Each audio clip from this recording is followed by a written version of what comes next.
Hello friends, পুষ্টে আপনাদের সকলকে স্বাগতম। শুরু হয়ে যাচ্ছে রাইজিং স্টার এশিয়া কাপ, বা আগে যে নামটি ছিল এমার্জিং এশিয়া কাপ, সেই এমার্জিং এশিয়া কাপ 14 তারিখ থেকে শুরু হচ্ছে। তার আগে দল ঘোষণা করেছে প্রত্যেক দলই। বাংলাদেশ দলে কারা কারা আছে তা আপনাদের জানিয়েছে। এখন মূলত এই ভিডিওর মাধ্যমে জানবো রাইজিং স্টার এশিয়া কাপের জন্য ভারতের যে দল ঘোষণা করেছে বা ভারতের এ দলে কারা কারা আছে।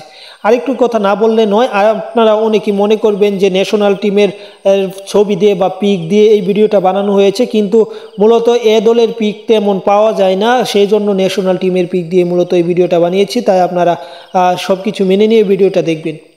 ভারতের রাইজিং স্টার এশিয়া কাপে যে দল, সেই দলের অধিনায়ক হচ্ছে বা সহ অধিনায়ক হচ্ছে সব জানাবো, এবং প্রথম থেকে শুরু করি। আছে প্রিয়াংশু আর্য, আছে বৈভব সূর্যবংশী, যিনি অনূর্ধ্ব-19 দলের প্লেয়ার, তিনি মূলত ডাক পেয়েছে এই টুর্নামেন্টে। আছে নমন ধীর, সহ অধিনায়ক করা হয়েছে তাকে। আছে সূর্যবংশ শেডগে, আছে জিতেশ শর্মা মূলত অধিনায়ক, এই উইকেট কিপার ব্যাটসম্যানকে অধিনায়ক করেছে।